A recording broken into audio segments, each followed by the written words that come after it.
बच्चों, हम 12वीं कक्षा गणित की पाठ्य पुस्तिका का अध्याय 6 अवकलज के अनुप्रयोग पढ़ रहे हैं, जिसके अंतर्गत आज हम प्रश्नमाला 6.5 के उदाहरणों को हल करेंगे। तो देखिएगा, हमारा अगला उदाहरण 34 क्या कहता है। ऐसी दो धन संख्याएं ज्ञात कीजिए जिनका योग 15 हो, ठीक है, और जिनके वर्गों का योग न्यूनतम हो।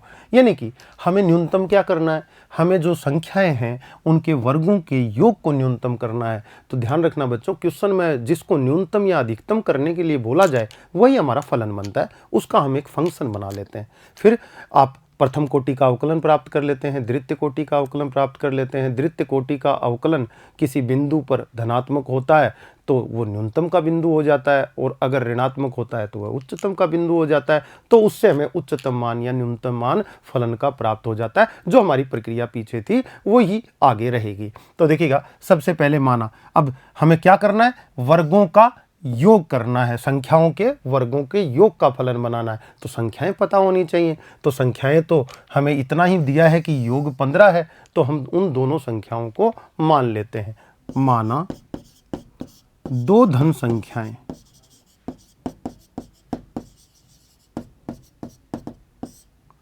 x तथा, अब देखिए आपने एक को x मान लिया है, योग कितना है 15, तो 15 में से एक तो x मान ली, बाकी कितनी बचेगी 15 माइनस एक्स।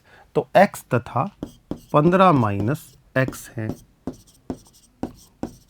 तब आप फलन मान लेते हैं f x equal to x square plus 15 minus x का होल स्क्वायर। दोनों संख्याओं के वर्गों के योग का हमने क्या बना लिया, फलन। अब इस योग को क्या करना है, न्यूनतम करना है, यानी एफ एक्स को न्यूनतम करना है। वो जिस बिंदु पे प्राप्त होगा हम उस बिंदु से संख्याएं प्राप्त कर लेंगे। तो देखिए एफ डैश एक्स का मतलब 2x, और यहां से आपका प्लस 15, ये 2 15 माइनस एक्स, और माइनस 15 माइनस एक्स का -1 गुणा में आ जाएगा। तो f dash x equal to क्या प्राप्त होता है, देखिएगा बच्चों को प्राप्त होता है 2x प्लस 30, और आपका ये 2 को अंदर गुणा कर दूं -2x और -1, आगे देखिए 2x आपका -30 प्लस 2x हो जाता है, यानी कि 4x माइनस 30 आपको एफ डैश एक्स मिलता है। आगे बात को बढ़ाएं तो एफ डबल डैश एक्स की जरूरत पड़ेगी, निकाल लेते हैं, कितना हो जाएगा 4 हो जाएगा। अब एफ डैश एक्स बराबर क्या रखने पर, 0 रखने पर हमें बिंदु मिलेगा। implies that 4x minus 30 equal to 0, it means x equal to 15/2। आपको x बराबर 15/2 मान मिला एफ डैश एक्स बराबर 0 रखने पर। अब ये बिंदु देखिए, एफ डैश एक्स 0 कौन कौन से बिंदु पे होती है, स्थानीय उच्चतम पे, स्थानीय निम्नतम पे, यानी कि उच्चिष्ट पे और निम्निष्ट पे, या फिर नति परिवर्तन बिंदु पे। कैसे पता लगाते हैं, सेकंड ऑर्डर का आप डिफरेंशिएशन प्राप्त करते हैं। अगर वो पॉजिटिव आएगा तो निम्नतम का बिंदु, और वो नेगेटिव आएगा तो उच्चतम का बिंदु। तो देख लेते हैं, जब x बराबर 15/2 तब f डबल डैश x की जगह क्या रखें, 15/2 पर चेक करना है पॉजिटिव है या नेगेटिव मान। देखिए सामने x है ही नहीं, यानी कि x पर डिपेंड ही नहीं कर रहा है, तो ये तो 4 आ जाएगा। x कहीं होता तो वहां 15/2 रखते। अब ये 15/2 पर भी कितना आया, 4, और 4 आया तो आप कहेंगे ये तो ग्रेटर देन 0 है, और greater than 0 second order derivative आ गया तो बच्चे क्या बोल देंगे, x बराबर 15/2 पर फलन जो है एफ एक्स क्या होगा, आपका न्यूनतम मान रखेगा। अतः बिंदु x बराबर 15/2 पर एफ एक्स का मान न्यूनतम होगा। अब यही तो करना था आपको, एफ एक्स क्या था, संख्याओं के वर्गों का योग, वो क्या हो गया, वो न्यूनतम मान रखेगा। कब रखेगा, जब x का मान क्या होगा, 15/2 होगा। तब संख्याएं पहली क्या मानी थी, x यानी कि 15/2, तथा दूसरी धन संख्या क्या मानी थी आपने 15 माइनस 15/2 यानी कि 15 माइनस एक्स मानी थी, या 15/2 तथा दूसरी भी कितनी आ गई 15/2 होंगी, यानी दोनों संख्याएं क्या होंगी 15/2 तथा 15/2 समान होंगी, तब जाके उनके वर्गों का योग क्या होगा न्यूनतम हो पाएगा। अगला क्वेश्चन देखिएगा, उदाहरण नंबर 35 कहता है 0, c से परवलय y=x² की न्यूनतम दूरी ज्ञात कीजिए जहां c जो है 1/2 से 5 के मध्य में कोई वास्तविक संख्या है। यहां पर ये आपको बताया गया है। ठीक है, क्या ज्ञात करना है न्यूनतम दूरी, किसकी न्यूनतम दूरी, बिंदु 0, c से जो कि y एक्सिस पे कोई बिंदु होना चाहिए, किस तक की, इस परवलय y=x²। क्वेश्चन समझने का प्रयास करें। यहाँ पर परवलय जो दिया गया है ये आपको परवलय कुछ इस तरह का दिया हुआ है, इसका नाम है y=x²। ठीक है, ये कोई बिंदु है y एक्सिस पे, कौन सा 0, c ऊपर इसलिए है क्योंकि आपका c 1/2 से 5 तक है तो ऊपर ही होगा। y एक्सिस 0, यहाँ से x एक्सिस के नीचे ये नेगेटिव मान ग्रहण कर लेगा, इसलिए नहीं हो सकता। ठीक है, ये आपका O पॉइंट है। ठीक है, यहाँ से देखिए इस परवलय y=x² पर अनंत आपकी दूरियां परिभाषित की जा सकती हैं। अब अनंत दूरियां परिभाषित करेंगे तो कोई ना कोई दूरी बच्चों की ऐसी होगी जो छोटी से छोटी होगी, यानी कि न्यूनतम होगी। मुझे लगता है कुछ इस तरह की निकल कर आएगी। अब ये बिंदु अगर यहाँ से ये दूरी होती तो x, y कोई बिंदु इस पर मान लेता हूँ। मैंने कहा x, y ये कोई बिंदु है, इसको मैं नाम दे दूँ a और इसको नाम मैं दे दूँ b। तो देखिए a से b तक की दूरी वह दूरी ज्ञात करनी है जो कि न्यूनतम हो। यहाँ पर b होता तो दूरी कुछ और बनती, यहाँ पर b होता तो दूरी कुछ और बनती, यहाँ पर b होता तो दूरी कुछ और बनती। हमें वो दूरी ज्ञात करनी है जो सबसे कम हो, यानी कि न्यूनतम हो। ये हमारा क्वेश्चन है। तो मैं इसको अगर d नाम दे दूं, इस डिस्टेंस को a से b तक की को, तो मुझे d को क्या करना है निम्नतम, और जिसको निम्नतम करना है उसी का फलन बनाया जाता है।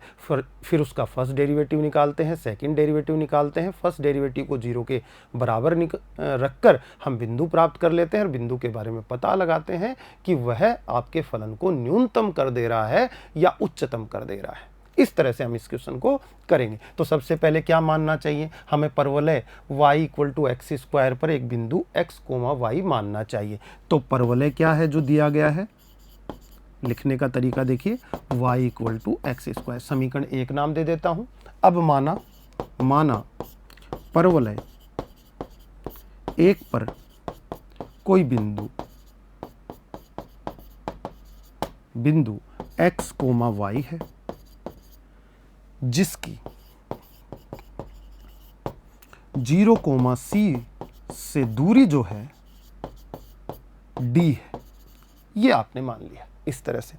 तो d की वैल्यू निकाल लेते हैं। d इक्वल टू कितना आना चाहिए, d इक्वल टू देखना, d इक्वल टू दो बिंदुओं के मध्य की दूरी सूत्र द्वारा निकालेंगे तो x - 0 का होल स्क्वायर, x1 - x2 का होल स्क्वायर, जिस तरह से प्लस y1 - y2 का होल स्क्वायर, यानी कि y - c का होल स्क्वायर, और इसका क्या अंडर रूट। अब मानते हैं, माना z बराबर d², और ये बात कहेगी इसलिए z बराबर d² होने के कारण z अगर मिनिमम होगा तो ये बात इंप्लाइज होगी कि d भी क्या हो जाएगा, मिनिमम हो जाएगा। तो यहां मैं कहना चाहता हूं z यदि किसी बिंदु पर मिनिमम होगा तो d भी क्या हो जाएगा, मिनिमम। इस बात को आपको समझना चाहिए कि ऐसा क्यों होता है। देखिए, मैं एक फलन की बात कर लेता हूं। ये आपका फलन है, ये x एक्सिस, ये y एक्सिस, ये y इक्वल टू √x का फलन है। ठीक है, आप देख रहे हैं x पॉजिटिव होगा, यानी कि x क्या होता है, प्रांत, और y क्या होता है, परिसर, यानी कि डोमेन और रेंज। तो मैं यहां कहना चाहता हूं कि डोमेन अगर धनात्मक होगा तो रेंज भी क्या होगी, आपकी धनात्मक ही निकल कर आएगी। एक बात। दूसरी बात, डोमेन तो धनात्मक होना ही चाहिए, क्योंकि अगर डोमेन नेगेटिव हो जाएगा, x का मान नेगेटिव हो जाएगा, तो फिर y का मान आपका काल्पनिक आएगा। यहाँ पर ये बात भी समझने वाली है। अगली बात क्या समझने वाली है, फलन देखिए ऊपर बढ़ रहा है, यानी कि वर्धमान फलन है, यानी कि जैसे जैसे x बढ़ता है वैसे वैसे y भी बढ़ता है, यानी कि परिसर बढ़ता है। तो यहाँ मैं कहना चाहता हूँ डोमेन अगर इंक्रीज हो रहा है तो उसके रेस्पेक्ट में रेंज भी क्या हो रहा है, इंक्रीज हो रहा है। तो मैं यहाँ करूँ कि x बराबर 0 तो y बराबर 0, x बराबर 1 तो y बराबर भी 1, और x बराबर 2 तो y बराबर √2। कहने का मतलब ये हुआ कि जैसे जैसे x बढ़ा वैसे वैसे y बढ़ा। तो मैं यहाँ कहूँ कि x अगर मैक्सिमम ले लूँ तो फिर y को भी मैक्सिमम होना पड़ेगा। और मैं दूसरे शब्दों में इस बात को कहूं कि x जब छोटे से छोटा हो यानी कि मिनिमम हो तो ये y भी क्या हो जाएगा, मिनिमम हो जाएगा। यानी कि आपका डोमेन अगर मैक्सिमम होगा तो आपका रेंज भी मैक्सिमम होगा, और आपका डोमेन मिनिमम होगा तो आपका रेंज भी मिनिमम होगा। ये कौन से फंक्शंस के लिए होता है, ये सिर्फ इंक्रीजिंग फंक्शंस के लिए होता है। मैंने यहां लिखा था z equal to d square, तो d इक्वल टू कितना हो गया, √z हो गया। यहां पर देखिए ये फंक्शन और ये फंक्शन सेम बिहेवियर, y की जगह d दिखाई दे रहा है और x की जगह z। तो z अगर मिनिमम होगा तो कह सकते हैं बच्चे यहां से d भी मिनिमम होगा। तो मैंने वही लिखा यहां पर कि z अगर मिनिमम है तो d भी मिनिमम होगा। जिस बिंदु पर z मिनिमम हो जाएगा उसी पॉइंट पर d भी मिनिमम हो जाएगा। अच्छा, स्क्वायर बिना किए भी आपकी बुक में क्वेश्चन किया हुआ है, उसमें अंडर रूट जब आता है तो उसका कैलकुलेशन थोड़ा सा हैवी पड़ता है, इसलिए मैं दूसरे तरीके से आपको इस क्वेश्चन को करना बता देता हूं। इसमें मैं z को मिनिमम साबित करूंगा किसी पॉइंट पे, तो आप कह देंगे तुरंत कि उस पॉइंट पर d भी मिनिमम हो जाएगा। चलिए कैसे करेंगे, फर्स्ट डेरिवेटिव फाइंड आउट करेंगे। तो सबसे पहले z की वैल्यू निकालते हैं, डी स्क्वायर तो इसका स्क्वायर करेंगे तो अंडर रूट हट जाएगा, x square plus y minus c का क्या हो गया आपका होल स्क्वायर। ठीक है, d z upon d y first derivative निकालते हैं। तो उससे पहले मैं इसको लिख दूं, देखिए यहाँ पर y के रेस्पेक्ट में कर रहे हैं तो एक्स स्क्वायर आपका लिखा हुआ है एक चर और y आपका दूसरा चर लिखा हुआ है। इसका मतलब मुझे एक ही चर में यानी कि y में इसको बदल देना चाहिए। जैसे ही मैंने d z upon d y लिखा तो उससे पहले देखिए एक्स स्क्वायर को मैं लिख दूंगा, क्या क्वेश्चन में दे रखा है, एक्स स्क्वायर क्या है, y के इक्वल है। तो बच्चे इसको y plus y minus c का होल स्क्वायर लिख सकते हैं। अब आप z का अवकलन कर दीजिए y के रेस्पेक्ट में, तो y का कितना हो जाएगा 1 और यहाँ पर प्लस 2y माइनस सी, जैसा कि बच्चे अवकलन करना जानते हैं। सेकंड डेरिवेटिव फाइंड आउट करेंगे, d2 z upon d y square कितना हो जाएगा, 1 का 0 हो जाएगा और यहाँ से कितना आएगा आपका 2 ही आ जाएगा। ये क्या है आपका ग्रेटर देन 0 है, यानी कि कोई भी पॉइंट निकल कर आए d z upon d y equal to 0 रखने से उस पॉइंट पर सेकंड डेरिवेटिव क्या रहेगा, पॉजिटिव रहेगा। और सेकंड डेरिवेटिव पॉजिटिव रहेगा तो z क्या हो जाएगा, उस बिंदु पर मिनिमम हो जाएगा, और z मिनिमम हो जाएगा तो उस बिंदु पर d भी मिनिमम हो जाएगा। बात को लिखेंगे कैसे, लिखेंगे जब dz upon dy equal to 0 रखते हैं, रखने पर आपको बिंदु क्या मिलता है, देखिएगा बिंदु मिलता है इंप्लाइज दैट आपका हो जाएगा 1 plus 2 y minus c equal to 0, implies that y equal to आपका निकल कर आएगा 2c माइनस 1 अपॉन कितना 2 हो जाएगा। तो 2c माइनस 1 अपॉन 2 आपका y का मान आएगा। तो आप कहेंगे जब y equal to 2c minus 1 upon 2 तब आपका second derivative d2z upon d y square क्या हो जाता है, ग्रेटर देन 0 यानी कि पॉजिटिव हो जाता है।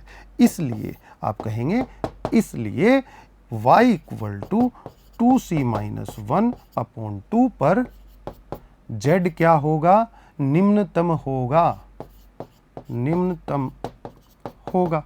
और अगर z निम्नतम होगा तो यहां से इंप्लाइज होगा, पहले ही बता दिया गया है, d भी निम्नतम होगा, और d निम्नतम होगा तो इस बिंदु को रखने से d का निम्नतम मान प्राप्त हो जाएगा, जो कि आपको ज्ञात करना था। तो आप कहेंगे d का यानी कि डिस्टेंस का 0, c से लेके x, y तक का डिस्टेंस, तो d का न्यूनतम मान कितना होगा। देखिएगा आपका फलन d की वैल्यू कितनी थी, d की वैल्यू आपने निकाल रखी थी ऊपर। यहाँ पर देखिएगा d का जो वैल्यू है आपका x square plus y minus c का होल स्क्वायर है। तो आप लिख देंगे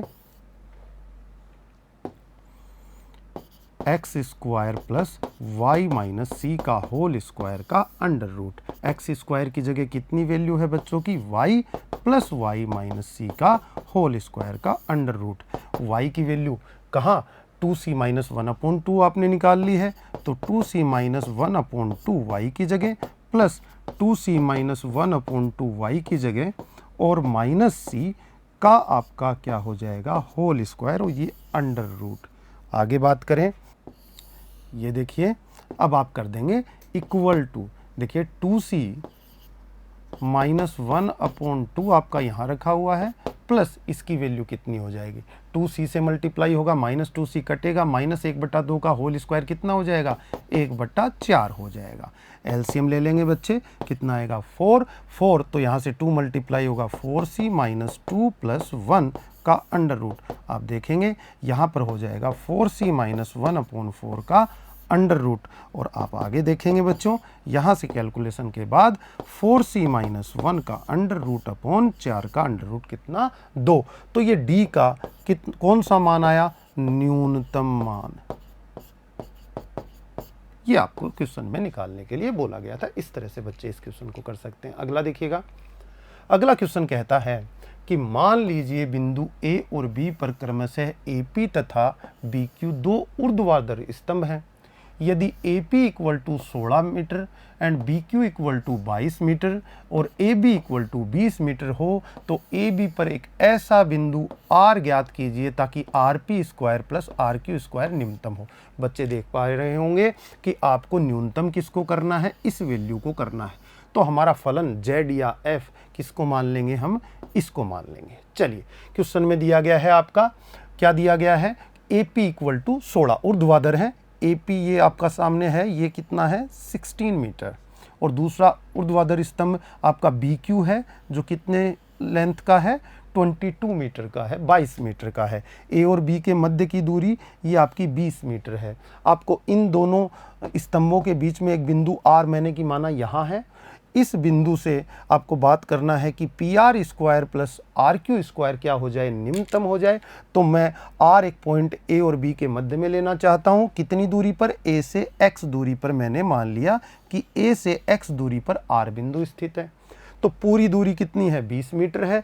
तो X मीटर दूरी पर मैंने R को माना, तो इधर कितनी लेंथ बच गई है, 20 माइनस X मीटर बच गई। ये आपका क्वेश्चन हुआ। अब आपका माना Z यानी कि आपका फलन जो आप बना रहे हैं, माना Z बराबर, जिसको निम्नतम आपको करना है, यानी कि RP square plus RQ square है।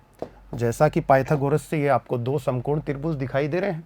ये 16 स्क्वायर प्लस X स्क्वायर का अंडर रूट, ये क्या हो जाएगा PR, और PR का स्क्वायर करोगे तो अंडर रूट हट जाएगा। तो बच्चे Z की वैल्यू कितनी बताएंगे, X स्क्वायर प्लस 16 स्क्वायर, ये आपकी हो गई।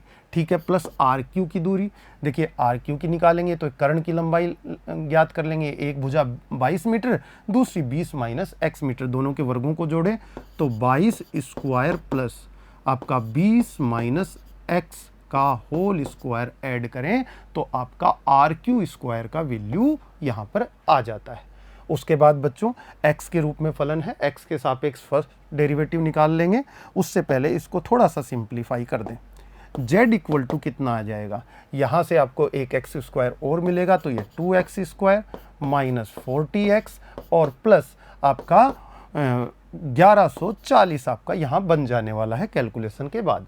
उसके बाद बात करें तो first derivative dz upon dx की बात कर लेते हैं। कितना हो जाएगा 4x, यहाँ से कितना आएगा माइनस 40 आपका, और यहाँ 1140 का अवकलन क्या हो जाएगा, 0। सेकंड डेरिवेटिव की बात करें d2z अपॉन dx स्क्वायर का वैल्यू बच्चों का कितना हो जाएगा 4, जो कि ग्रेटर देन 0 है, और ग्रेटर देन 0 है, पॉइंट कोई भी आए, z क्या हो जाने वाला है उस बिंदु पर, z आपका निम्नतम हो जाने वाला है। तब हम कहेंगे dz upon dx equal to 0 रखने पर, अगर मैं इसको 0 रखता हूं तो 4x minus 40 equal to 0, it means x equal to 10।